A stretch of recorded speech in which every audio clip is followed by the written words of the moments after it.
Welcome to our exploration of Cambusnethan Priory.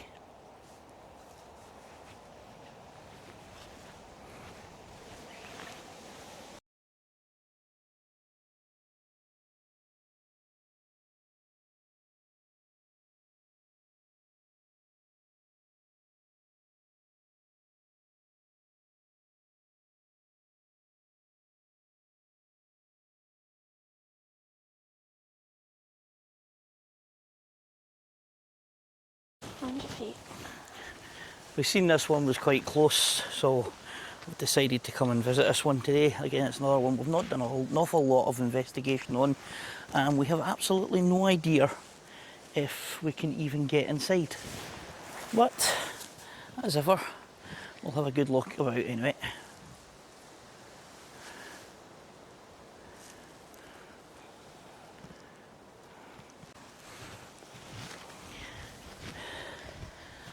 So, here we have the area that was cut out in front of it, usually to allow light into your basements. Some of the nice old pipework still there for the guttering and drainage. Looks like the flagpole still survives as well. Yeah, the flagpole's still there.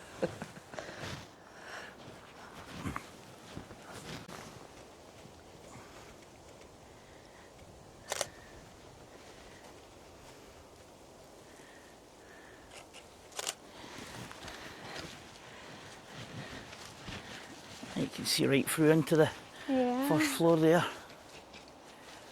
Could that be a way in?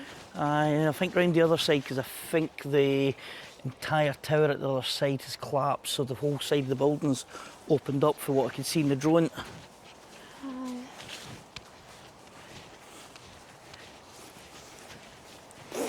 Doesn't help it's effectively surrounded by the well, the light well, which is as good as a moat. So this is down in the Clyde Valley, and anyone who does the walks of the Clyde walkway, the Clyde path, will actually see this building here. This nice set of turrets going up, a tower going up there, and again, as ever, we'll look up as much history as we can of the building, but we do know that a building on this area goes back quite a long way, but probably due to the fact that it is right down on the River Clyde.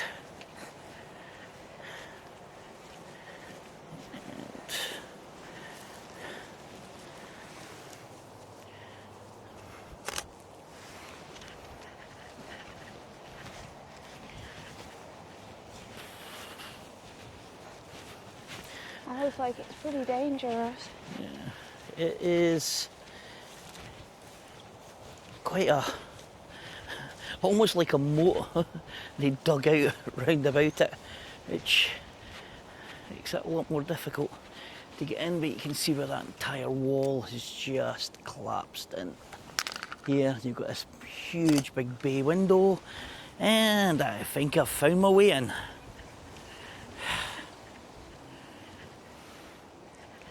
Okay, up and in. Oh, yeah, okay. Oh.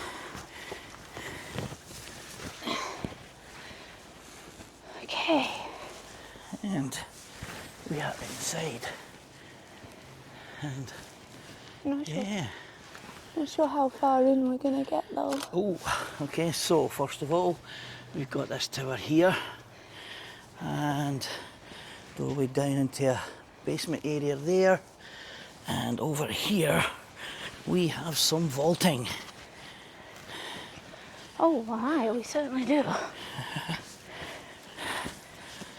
Okay.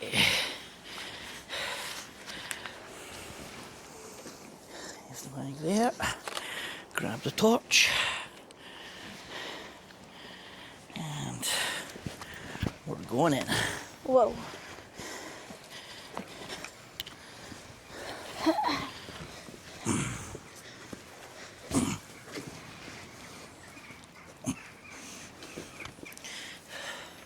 So, Please be careful. We found our way into the cellars, and yeah, let's get some light on the subject. So, through into some other cellars right here.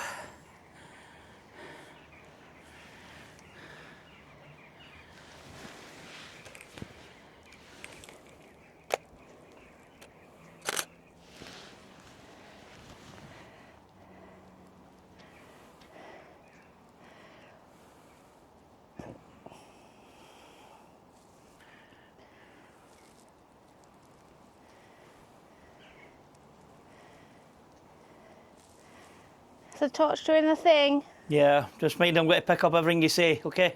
I know. I'm sorry.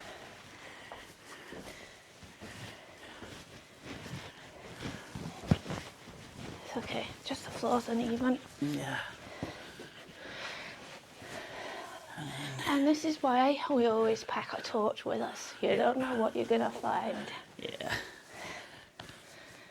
Oh, wow. Yeah.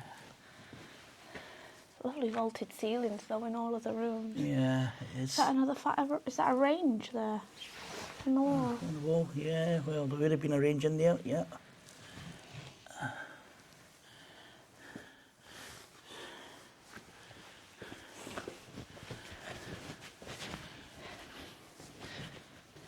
And back out to explore the upper floors. Or certainly the ground floor. We ain't getting much higher than that. I See, don't there is think no we're other going to floors. end up on the roof somehow. No. But you just see around the edge of that vault in there.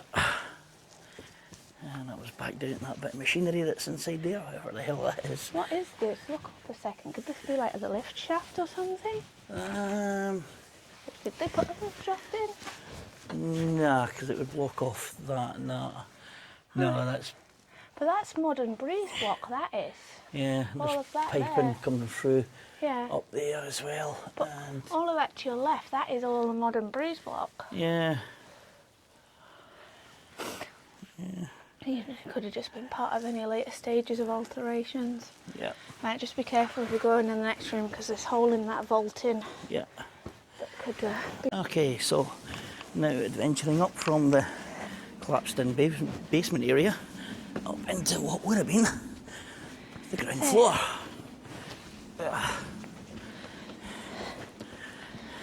It's a very conveniently placed tree. Right, we can get around the vault in there. As long as So we're... there's tile work on the up there. There's probably a bathroom up there at one point, and you see the roof's collapsed in there, and that hole there is the basement area we were just in. Another one of the tower areas here. And this tower looks all the way up. Oh, very cool. So you can actually see 3 floors and of course the cellar.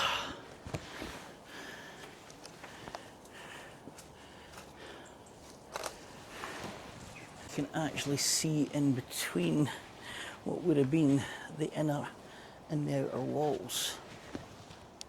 Up there. Well, I'm going to pass by this bit here, and that is down into the basement there. Preferably not the way we want to go in.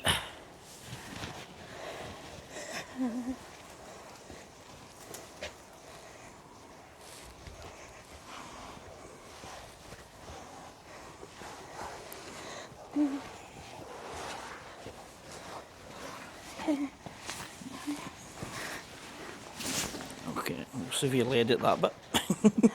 We'll severely edit that bit. Oh, staircase. So, we have, which would have probably been one of the staircases up around each floor and all the way up. I don't know if this was the main staircase yet, but I don't think so. It doesn't no, look it massive. doesn't look massive. But yeah, certainly a staircase up there, and yeah, we'll continue through. Right, and into the main part of the building here. There's that big bay window we were just under in the basement. Yeah. So, I mean, I think technically this would be the front of the house, and that archway that the carriages come in would actually be the back of the house. Well, you'd want your views Yeah. down into the Clyde Valley. Yeah, so this would probably be considered the front of the building here, and very large bay window which would have looked down into the Clyde Valley, just over there. And some of the original shutters for the windows. And they still move. So, yeah. And, oh, nice bit of stonework up there. And what's there? Oh. That's lovely. Interesting piece of I think wood that's... there that actually probably held a decoration of some kind overlooking that archway. And I think that's the front door, like directly ahead of us. 'Cause that's Yeah. the oriel window. So the bit we said about the carriages pulling up, again, that would be there. So this brings you into the main part of the building, I mean reception area, and you can see most of the woodwork is still in place up there. Aye, the windows are remarkable. It looks like a lot of the fire damage is downstairs. Yeah. Then again, maybe a lot of the fire damage is just because it's not been washed away, because this is open to the elements, whereas downstairs isn't. So yeah, there's the original windows, And here's your window staircase. frames, and yeah, this would have been your main staircase upstairs. So the other There's one's through even a there. stair there, look. Yeah, probably the servant quarters, and Look, there's even a stair there. yeah, so that's part of the original staircase, starting to go up, and then onto that floor level there, and then that takes you up to the first floor. And it only continue takes you round. up to the first floor. I imagine then that this entranceway would have been full height to allow all that light in from the windows. Yeah, looks like it. So that was this bit here would have been a main open hallway here. Your main staircase there, and that big window just letting light into the whole area. But then you've got a And- corridor here, and then a room beyond because you've got your fireplace. Yeah. So. Yeah.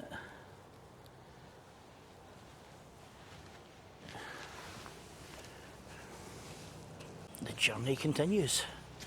Let's see what's through here. So, we've got a wee room up there, fireplace, and into this fairly large room.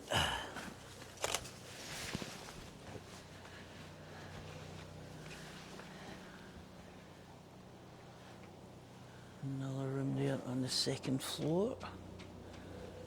You can see where the timbers have all been burned on the gosh, first yeah. floor, yeah.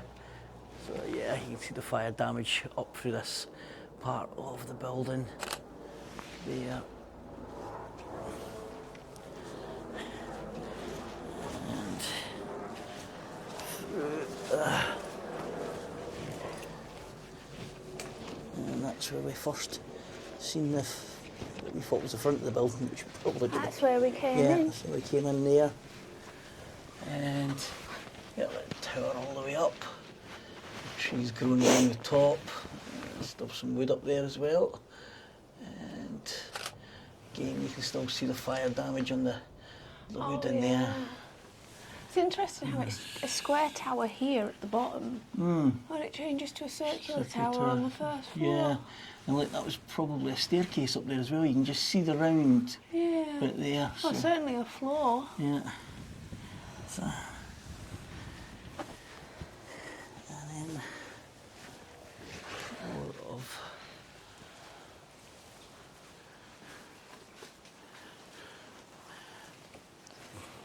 So I would say these were the main living and reception rooms on this side of the building here for what we've seen so far. You got your main entrance area there, but certainly these I rooms don't know, that here. big room where we came in with a big bay window would probably be Yeah. the grand room. Yeah, oh, this would have been quite a big room. Look at the amount of light, 3 windows there, another window there, and possibly large dining room, or, I mean, I wouldn't like to say it's a ballroom or anything like that. It's not, certainly not that sort of size, but yeah, certainly this would be the large room for hosting parties and whatever they were up to. Well, we know they were Nice. doing that in the 80s because at that point it was a banqueting hall and they held medieval feasts here. So 80s medieval feasts. I can just see the old reenactment photos now with jogging trousers and... Oh, and we have a bit of a floor there. And up into the tower there. Again. And look at this plaster. See. That's not charring, that's paintwork, that's blue. Yeah.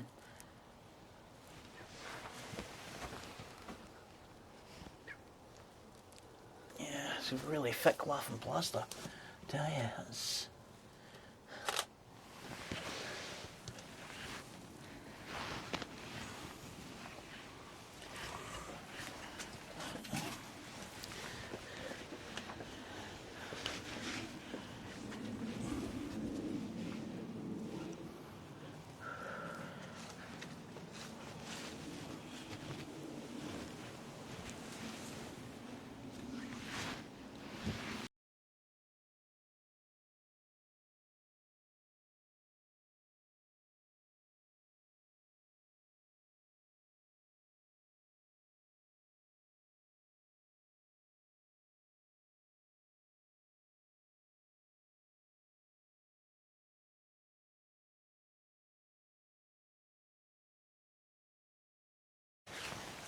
Yep, so you can see more of the nice bit of beam there, which would have been one of the main beams to hold up the first floor.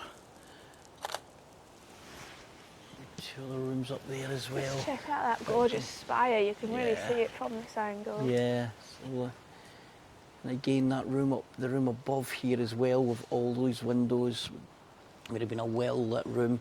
We're not seeing any evidence of huge big fires like we're used to, big fireplaces, but you know, it would have been adjusted and changed in the 80s for reception purposes and parties.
So there's been a building on or around this site since about 11th century, and eventually there was another building here in the 17th century we know about, and then it burnt down, and in the 1800s is when this was built.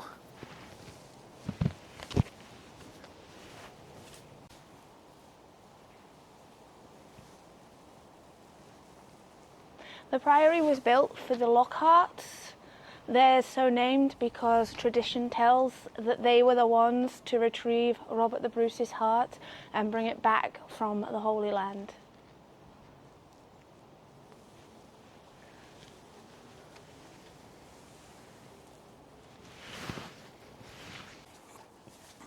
The building itself in the 60s would actually be rented out to the architectural team that would go on to design Livingston New Town. It was at a time of building new towns throughout Scotland, and Livingston being one of the designated new towns. And then after that it was rented out as a hotel and would be used reception areas, which included medieval banquets, which were all the thing back in the 80s apparently, because I know Dalhousie used to do them as well. So. In 1984, a fire broke out which severely damaged the building, and there is still many marks of the fires remaining on this building to this day, and it has been pretty much in this state ever since.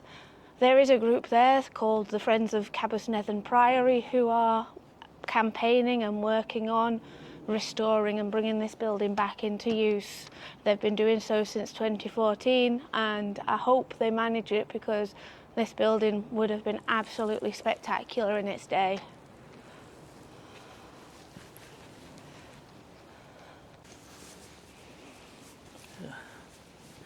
Heading back through and out of the building.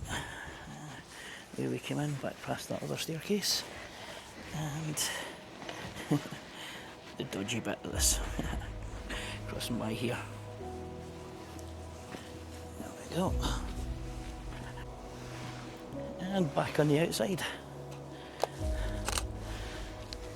So, just this final section around here that we hadn't seen on the outside, but you can see through there.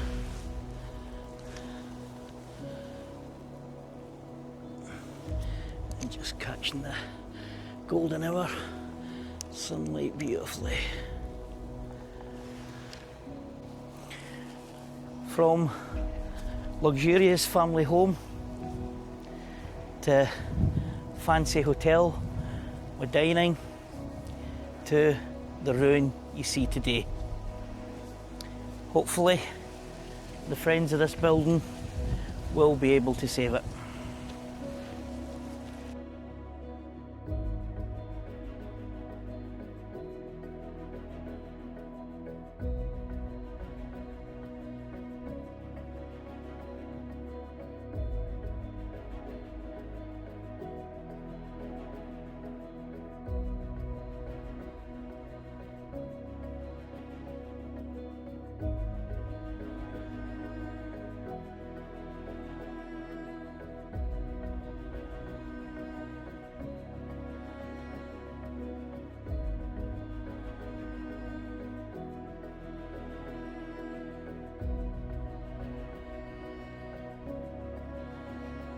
We hope you've enjoyed this exploration of Cambusnethan Priory, and if you have, please think about giving us a like, and also we built the first castle about subscribing, and it fell into and the that way swamp. you'll be notified. We built the second castle.